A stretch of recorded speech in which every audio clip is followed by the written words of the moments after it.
Boa tarde, prezados irmãos. Estamos aqui hoje, convidados pelo Núcleo Espírita Alta de Souza, para refletirmos juntos sobre o assunto que está inserido na campanha em defesa da vida, que é a eutanásia. E nós ficamos muito felizes por ter recebido este convite para poder aprender, para poder refletir juntos, para poder compreender melhor de que se trata esse assunto quando nós valorizamos muito a vida. Nós espíritas, nós espíritos. E é com muita alegria que me apresento. Eu sou Maria José Moraes, espírita, trabalhadora da Fraternidade Espírita Peixotinho por 27 anos. Hoje estou aqui em Portugal e faço parte do projeto Afeto à Distância, que é direcionado aos idosos, às casas de repouso e aos lares de idosos. Então me deixo muito feliz o trabalho, porque tudo que tem a causa maior, que é Jesus, que é o amor, que é a caridade, nos enche de júbilo a nossa alma. E antes de começarmos os nossos comentários, nós vamos fazer a nossa prece. E como todo o nosso encontro, nós precisamos chamar o maior convidado, que é Jesus.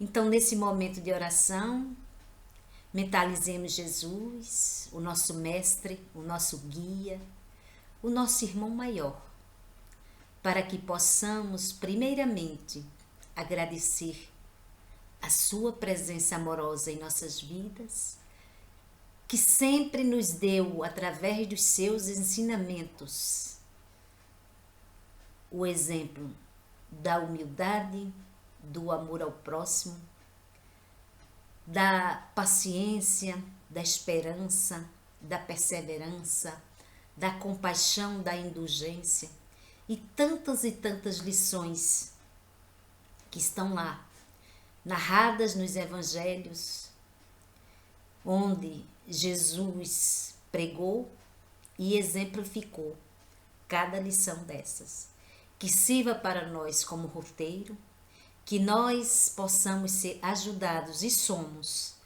nessa grande caminhada que nós estamos fazendo aqui, nesse plano terreno.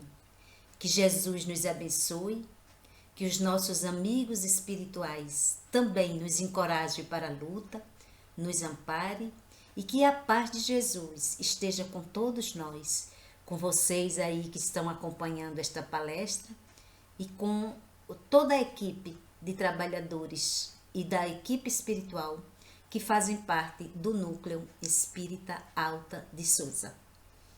Assim seja. Falar de eutanásia.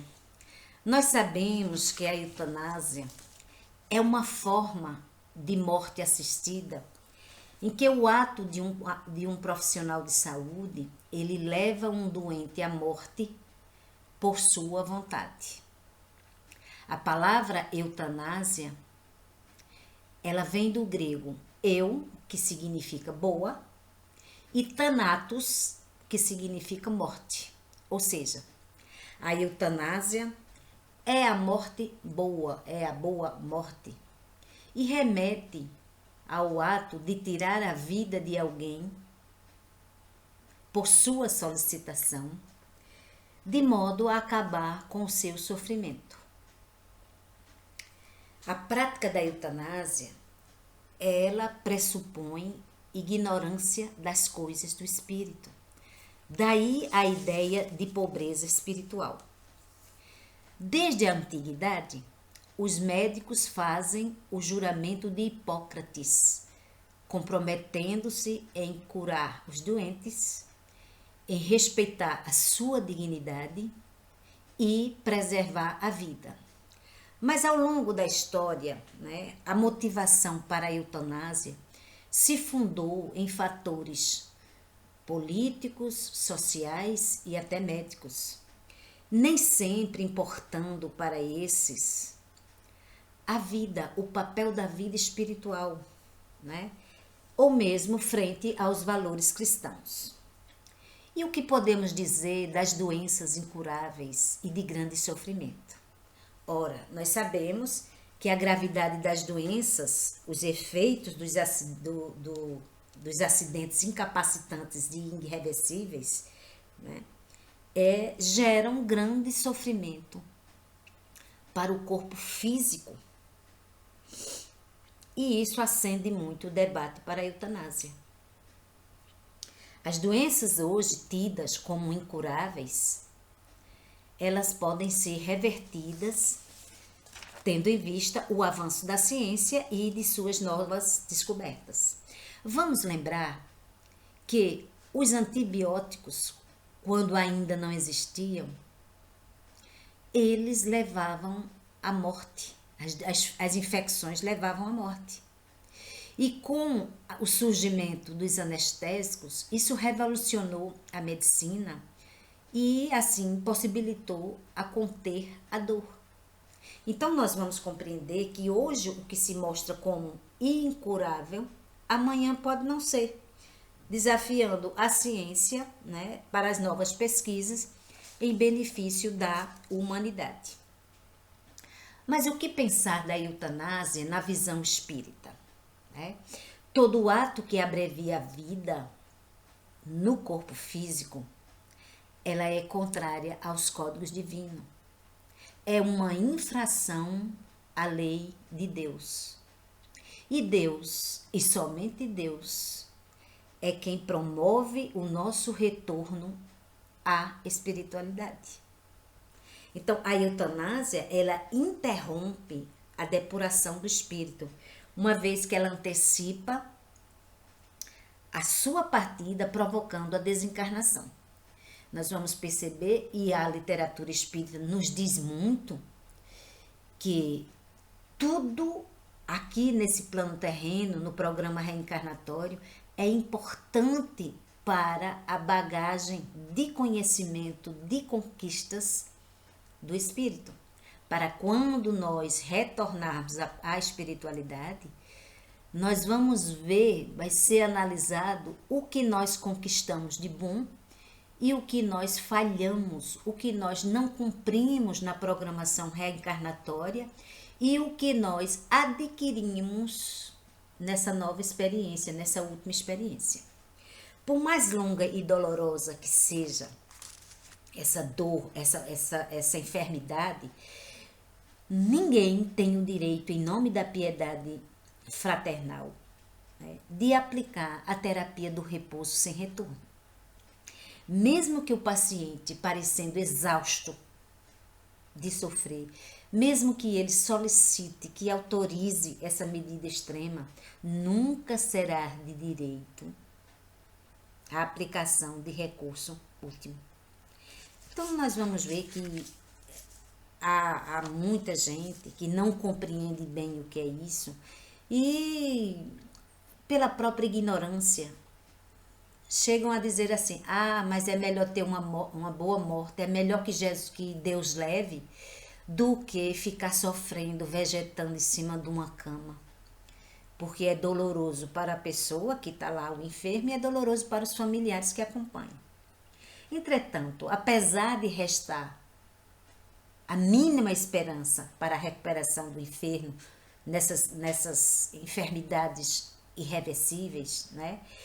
No trânsito de uma vida vegetativa, diante de uma família também desgastada pelas longas vigílias, não se faz moral o uso da técnica de encerrar a vida.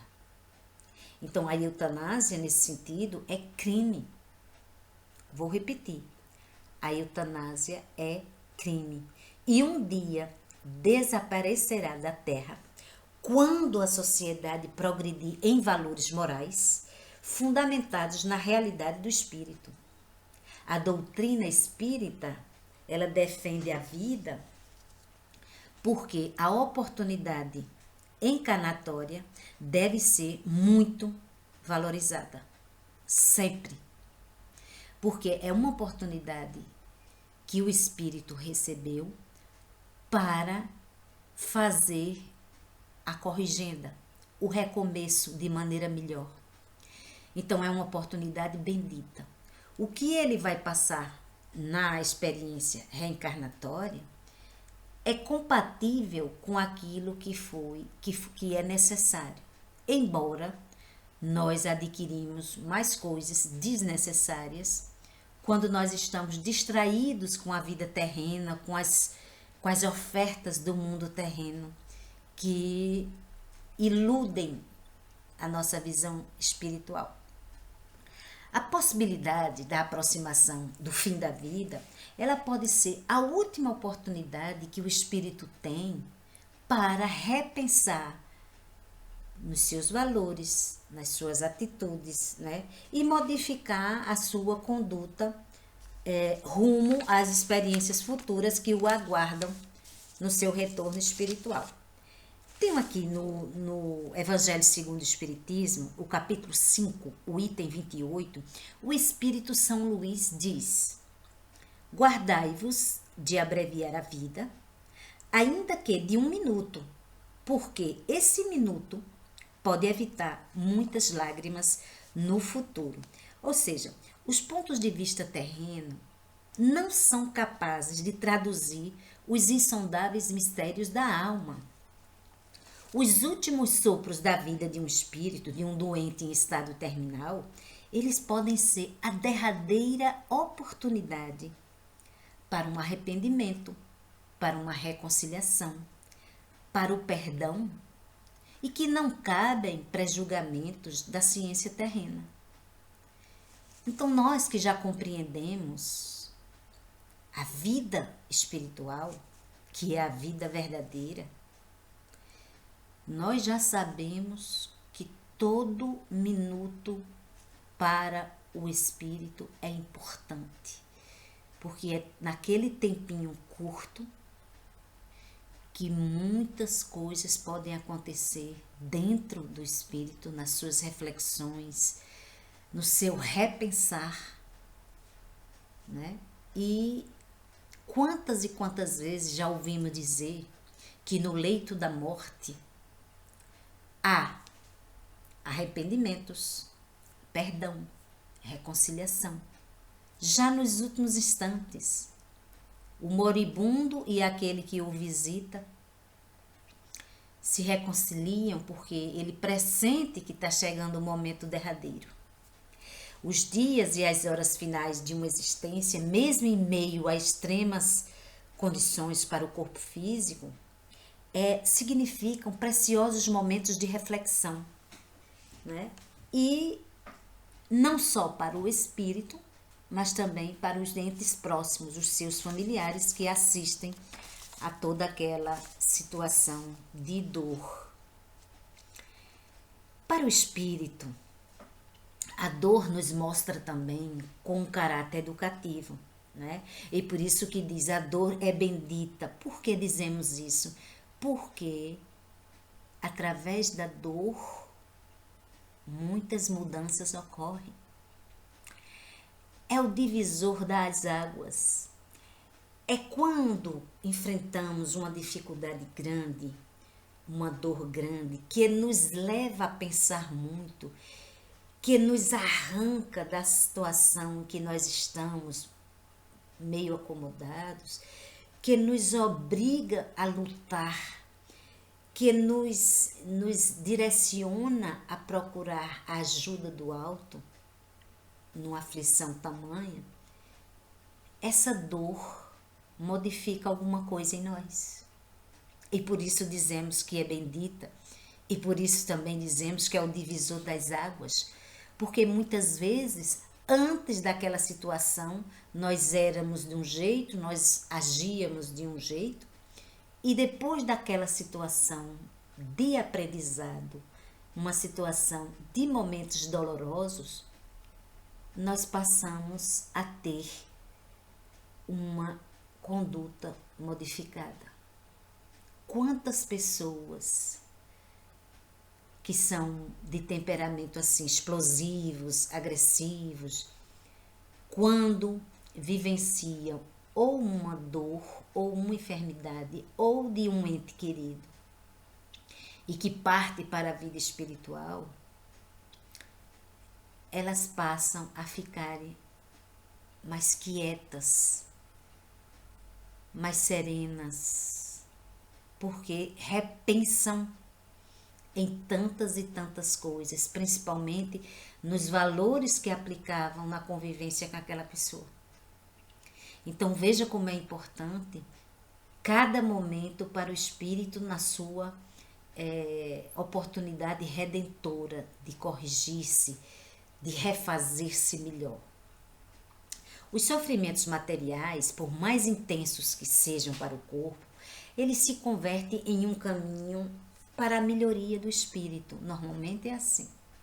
São oportunidades para que nós nos melhoremos. As dificuldades existem, não é para nos maltratar e fazer-nos sofrer a vida inteira.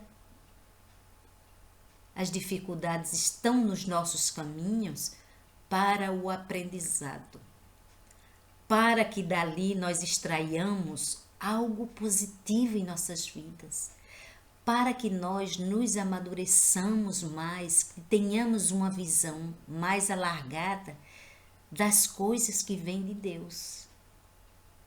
E não adianta revolta e não adianta desespero, porque aquele que confia em Jesus, aquele que sabe que todas essas atribulações vão passar, não entra em desespero, suporta e age. Assim nos ensina os grandes mentores espirituais que nos trazem essas informações para nos consolar em forma de mensagens, para fazer uma massagem na nossa alma, não é? De que nós fomos criados para sermos felizes. Nós não fomos criados para sofrer. O bem é eterno, o bem é de Deus. O mal é do mundo. E tudo que é desse mundo passa. Então nós temos que ter essa certeza dentro de nós, essa confiança no Pai Criador, que nós todos seremos sim felizes. E já podemos começar os nossos momentos felizes aqui nessa existência terrena. Porque a nossa verdadeira felicidade mesmo é na pátria espiritual, que é a nossa verdadeira casa. Nós somos espíritos e pertencemos ao mundo espiritual. Nós estamos aqui num processo de reencarnação pela necessidade de progredir. Então, nós vamos conquistando valores e vamos também colocando em prática aqueles que já trazemos, vamos aparando as nossas más tendências, as nossas arestas, para podermos caminhar mais seguros.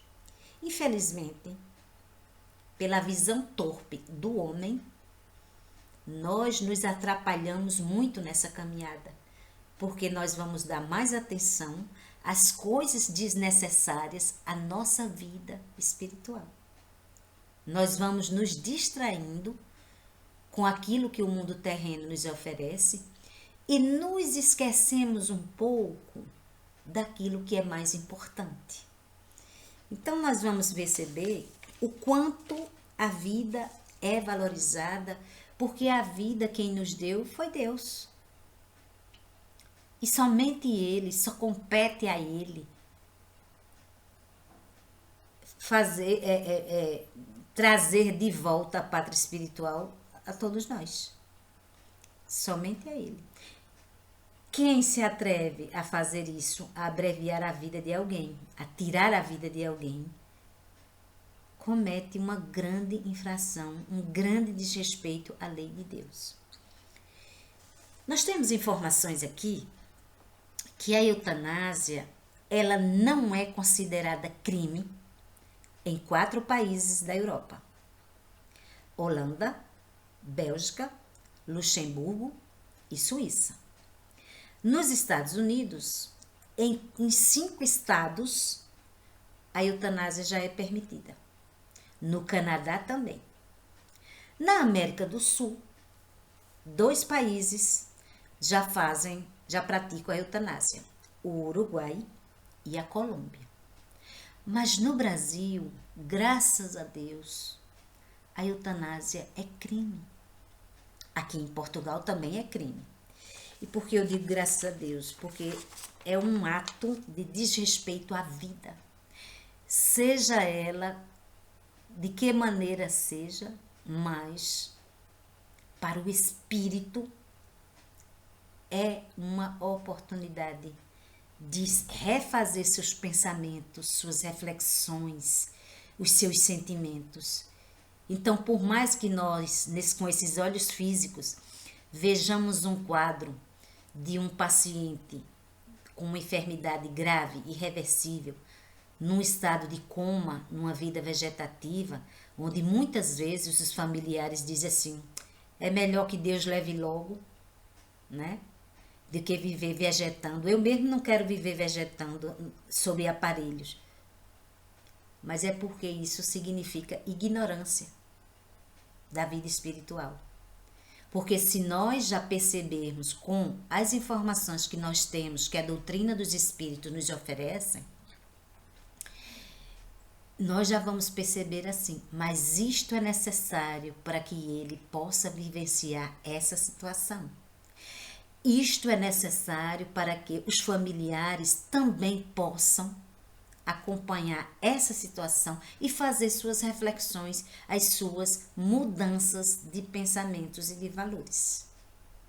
Então, nós sabemos que a dor, como eu já disse aqui, é bendita, porque ela é capaz de promover mudanças naquele que passa a dor e naqueles que acompanham o que passa a dor, porque também sofrem junto.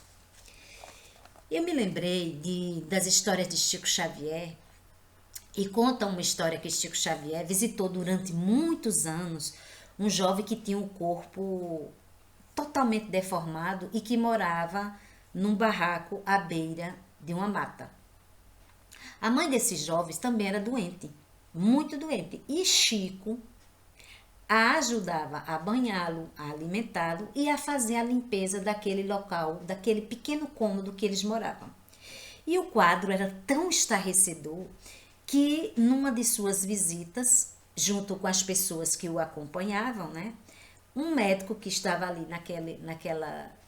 naquele grupo de pessoas que estava com Chico, perguntou ao Chico se naquela situação onde aquele jovem vivia uma vida completamente absorta de todas daquelas condições, né, deformado, e naquela situação em que nem julgavam-se que não podia ser feliz numa situação daquela. E Chico diz assim, e o médico diz assim, será que numa situação dessa, aplicar a eutanásia, será que não seria perdoável, Chico? E Chico diz que não acredita, porque este nosso irmão, esse jovem, ele em sua última encarnação, ele tinha muito poder. E por ter muito poder, ele perseguiu, ele prejudicou e ele, com torturas desumanas, tirou a vida de muitas pessoas. Algumas o perdoaram, outras não. E esses que não perdoaram, perseguiram e torturaram este jovem, né, a vida inteira. Aguardava o seu desencarne e assim que ele deixou o corpo, eles o agarraram e o torturaram na vida espiritual de todas as maneiras durante muitos anos. Este corpo disforme e mutilado, ele representa uma bênção para esse jovem, disse Chico, porque foi o único jeito que a providência divina encontrou para escondê-lo de seus inimigos. Quanto mais tempo ele aguentar, melhor será. E com o passar dos anos, muitos dos seus inimigos o terão perdoado e outros terão já reencarnado. Então, aplicar a eutanásia nessa circunstância seria devolvê-lo às mãos dos seus inimigos para que continuassem a torturá-lo.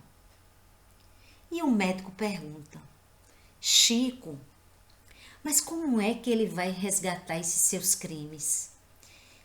E Chico diz que o irmão X costuma dizer que Deus usa o tempo e não a violência. Então vocês observem que mesmo numa situação de enfermidade grave, de enfermidade irreversível, não é? É importante que esteja na existência reencarnatória para muitas vezes esconder-se dos seus algozes. Essa situação que Chico narra desse jovem. Então, a oportunidade de estar reencarnado, ela é bendita.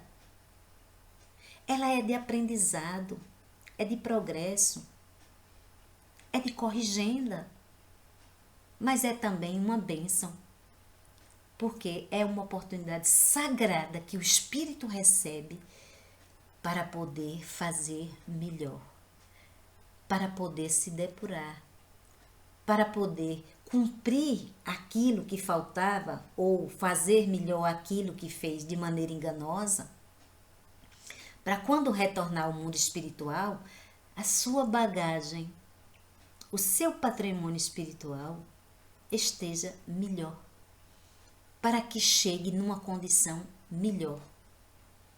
Não digo nem que chegue, para que retorne, né? Porque de lá nós viemos.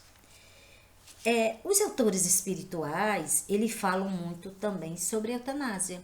Por exemplo, no Consolador, eu tenho aqui que Emmanuel, na questão 94 e também na questão 106, Emmanuel tem uma pergunta aqui. A eutanásia é um bem nos casos de moléstia incurável? E a resposta é: o homem não tem direito de praticar a eutanásia. E os desígnios divinos são insondáveis. Então, mais uma vez, reporta-nos que o homem não pode, de jeito nenhum, tirar a vida de outrem com a intenção de diminuir ou tirá-lo do sofrimento em que vivencia. A Joana de Ângeles também diz que ninguém deverá permitir a interferência destrutiva ou de libertação por meio da eutanásia nos processos redentores.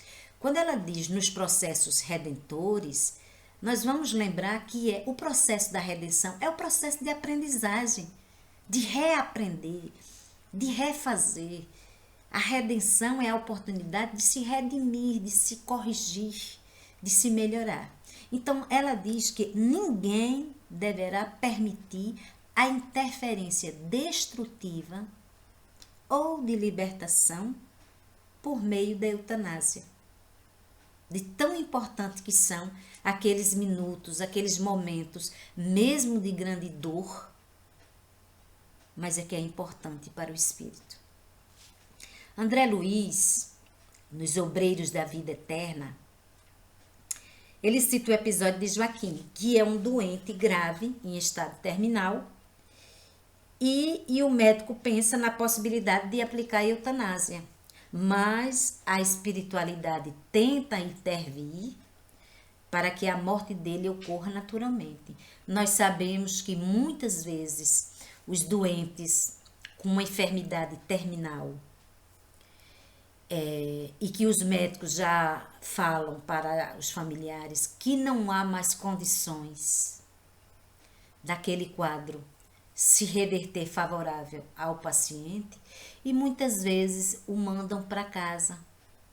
Para que a todo aquele seu sofrimento, toda aquela gravidade, aquela enfermidade termine no dia que for marcado por Deus, mas junto aos seus familiares. Então, ocorrer a morte naturalmente, por conta da falência, né, do corpo físico, mas que ninguém possa interferir nesse processo.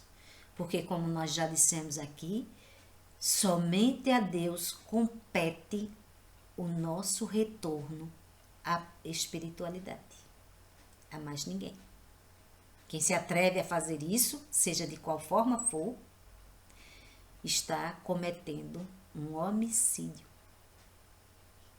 Está cometendo uma grave infração à lei de Deus. Vale lembrar também que Divaldo Franco, ele conta uma história de um jovem médico que vai fazer um parto difícil e a mãe corre muito risco de morrer. Mas ele eleva o pensamento a Deus e diz numa certa cobrança que se Deus quiser, ele tem condições de salvar aquela vida. E ele vai fazer o parto, um parto muito difícil, e consegue tirar a criança. E quando ele vai avaliar a criança, né, ele percebe que ela tem um pezinho voltado para trás. Então ele pensa, porque ele já não aprovava, né, esse médico, quando ele fazia o curso de medicina, ele não aprovava que os doentes que viviam infelizes, que viviam em situações extremas de enfermidades graves, continuassem a viver, porque aquilo ali seria um martírio, uma tortura. Então ele era a favor de que aquela pessoa morresse, para não sofrer mais. Ele tinha isso em pensamento. Então quando ele pega a criança, né, e percebe que ela tem um pezinho voltado para trás, ele pensa, essa criança não vai ser feliz. Tem um pezinho voltado para trás, vai ser coxo, manco, e vai servir de chacota durante a infância, vai sofrer muitas humilhações, e é melhor então que ela não viva. É melhor então que eu diga que a criança teve complicações e eu vou tirar a vida dela aplicando alguma coisa, né, alguma medicação que ela venha a falecer, e então eu direi que a criança não resistiu por conta do parto difícil. Mas ele foi tocado pelo amor de Deus e não o fez. Não sabia por que não fez, mas não fez. Deixou a criança viver com a mãe. E passado muito tempo, era uma pessoa muito pobre, essa mãe. E passado muito tempo, ele se mudou do lugar onde vivia, ele fez a família dele, ele teve uma filha. Essa filha cresceu, né, tornou-se adulta e casou. E essa filha que casou, teve uma criança, uma menina.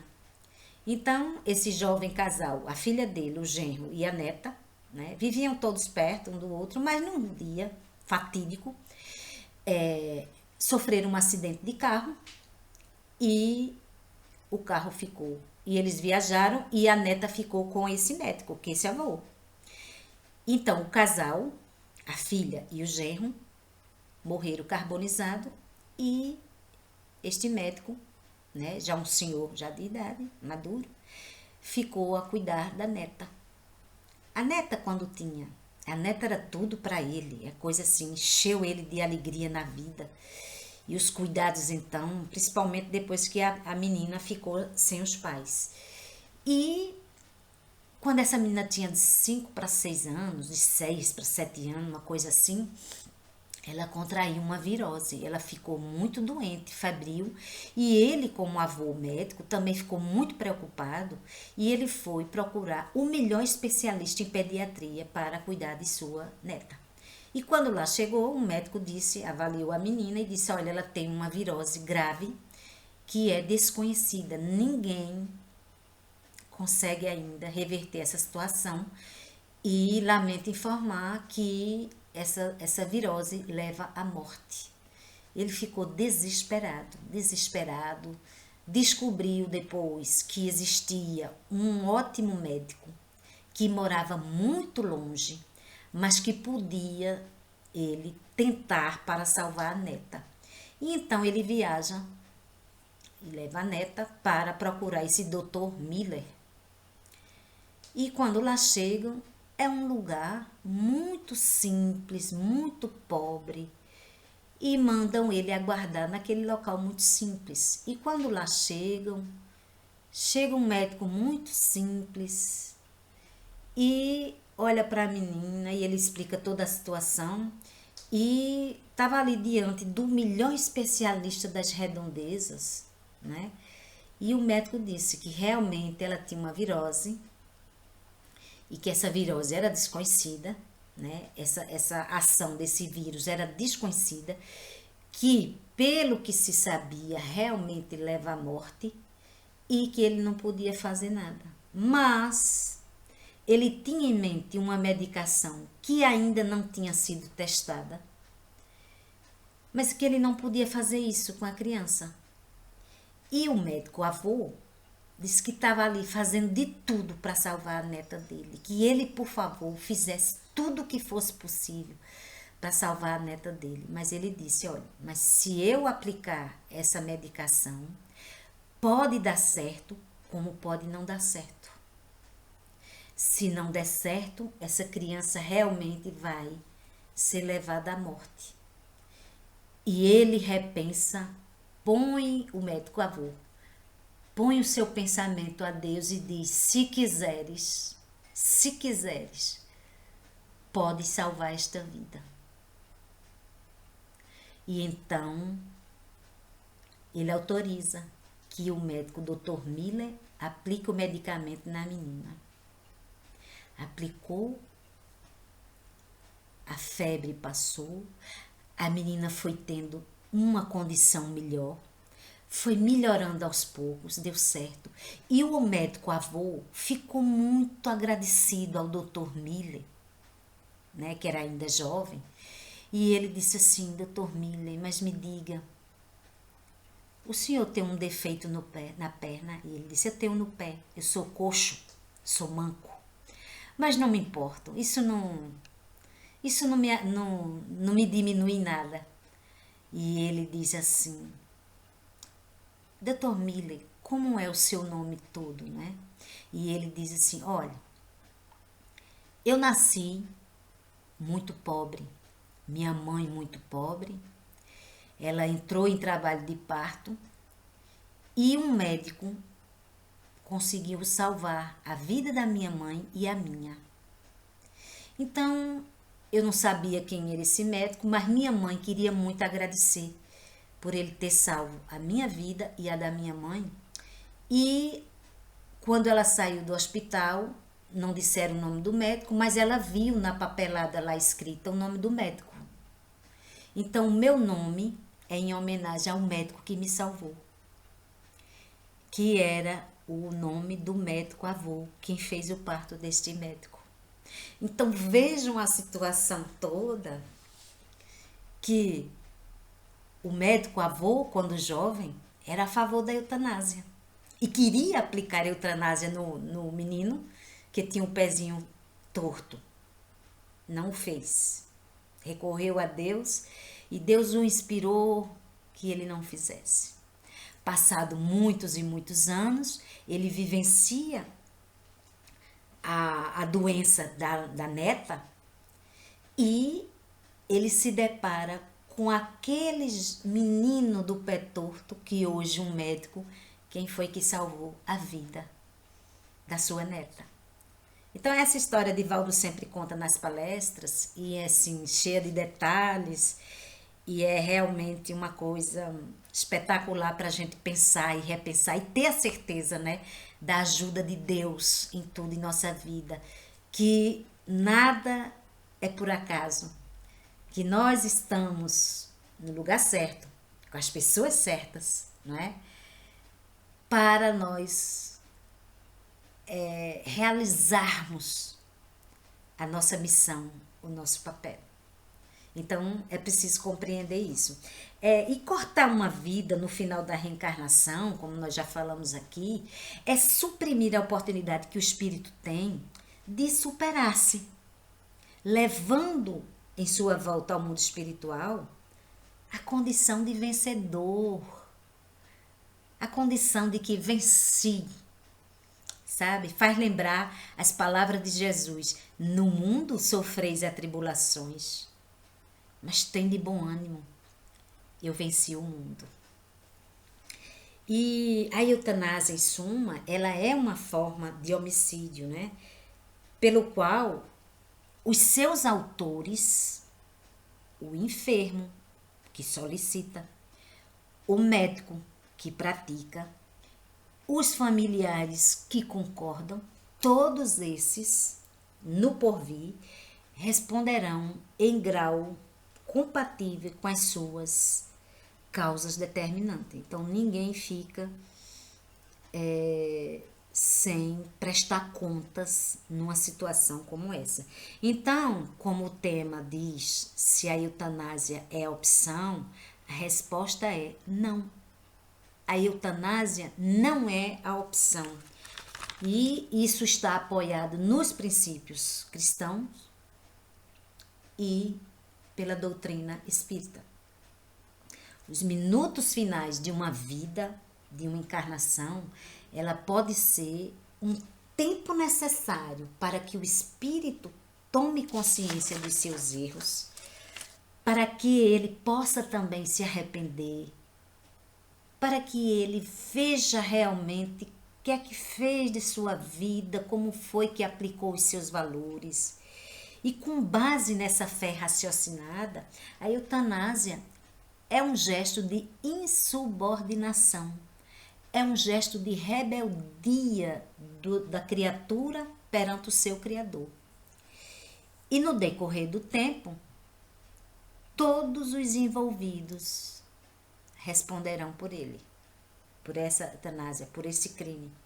Então, cada minuto em qualquer vida é muito precioso para o espírito que está em resgate abençoado.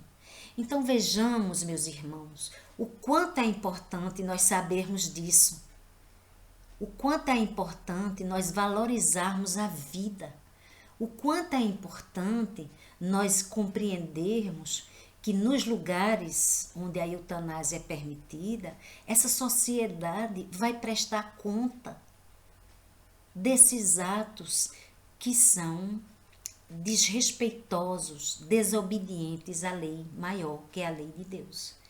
Então, que nós possamos reforçar nossos pensamentos, nossas vibrações amorosas para toda a humanidade. Porque ainda a humanidade está passando por turbulências, né? Nós estamos vivenciando um processo de pandemia e nós ouvimos falar pelas notícias de que o colapso nos hospitais, principalmente aqui da Europa, é tamanho. E os médicos já chegaram a escolher, entre aspas, qual doente ali tem mais condições de sobreviver para investir nas técnicas, nos medicamentos, naquele doente e não naquele outro que já está no estado terminal. Então, assim, é uma situação muito delicada, é uma situação que nós devemos pensar bastante, porque ninguém aqui tem que escolher quem é que vai morrer. Não. Isso não podemos fazer isso. Nós precisamos reforçar muito nossas vibrações amorosas, para que a humanidade ela repense nos seus valores, para que os cientistas capazes de encontrar a cura para essas enfermidades graves, para que nós respeitemos também todos os cuidados, as medidas preventivas da saúde, porque nós não podemos pensar de forma egoísta, de pensar, mas eu estou bem, e os outros que lutem para viver, não podemos ser assim. Aquele que compreende os ensinamentos do Cristo sabe que precisamos cuidar um dos outros. Jesus disse: amai-vos uns aos outros. É cuidar um dos outros, é preocupar-se com o bem-estar um dos outros, é sentir-se feliz porque o outro está feliz. Então nós precisamos muito ainda rever nossos valores, nossos pensamentos e valorizar muito a vida, porque é um dom divino que nós recebemos. E não pensem que é fácil, porque a fila da reencarnação é muito grande. Então, receber a oportunidade para de novo estar aqui nesse mundo terreno é uma bênção maravilhosa. E nós honremos essa oportunidade. E aqueles todos que abraçam o sacerdócio, que podemos dizer assim, da medicina, das profissões ligadas à saúde, que cumpram exatamente os juramentos que fizeram,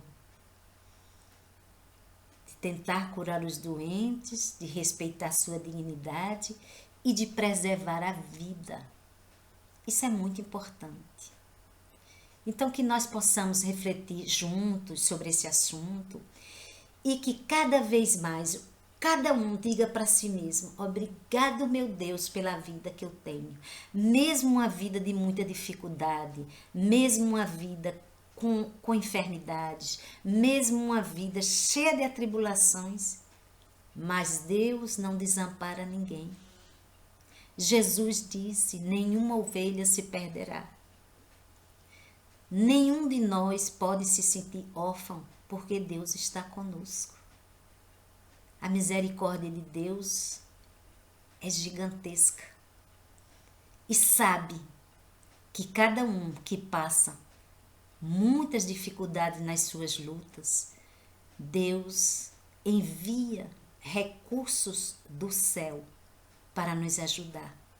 E também envia recursos do mundo terreno para que também possa nos dar esse apoio que nós precisamos. E Jesus disse: ajuda-te e o céu te ajudará. Não vai nos faltar nunca a assistência amorosa de Deus. Não vai nos faltar nunca a presença de Jesus em nossas vidas. Pensem nisso, meus amigos. Pensem o quanto é maravilhoso ter recebido de Deus o dom da vida.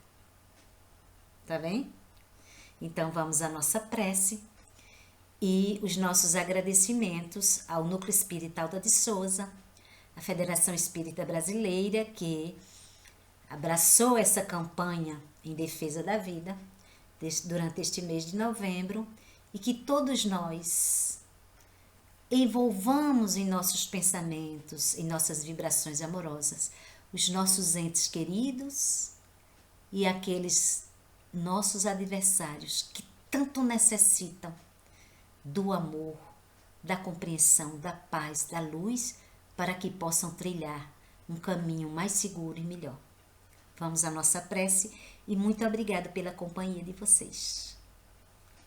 Querido Jesus, obrigado mais uma vez pela tua doce presença. Obrigado por nos encorajar nas lutas. Obrigado, Senhor, por tantas maravilhas que nos ofereceste neste mundo terreno, que és o governador deste planeta e o organizaste da melhor maneira possível, com essa beleza, com todos os recursos necessários para que nós pudéssemos existir aqui nesse plano. Obrigado, Senhor Jesus, por todo o auxílio, por todo o amparo. Envolve os nossos familiares, os nossos amigos, os nossos desconhecidos e principalmente os nossos adversários. Que essa técnica de abreviar a vida nunca esteja presente em nosso meio, em nossas mentes, em todos aqueles profissionais que lidam com a saúde. Que Jesus, o nosso grande mestre, o nosso grande amigo, esteja conosco, dando-nos a paz e nos alimentemos de esperança em dias melhores. Fica conosco, Mestre Jesus. Dai-nos tua paz hoje, agora e sempre. Que assim seja. Muito obrigada.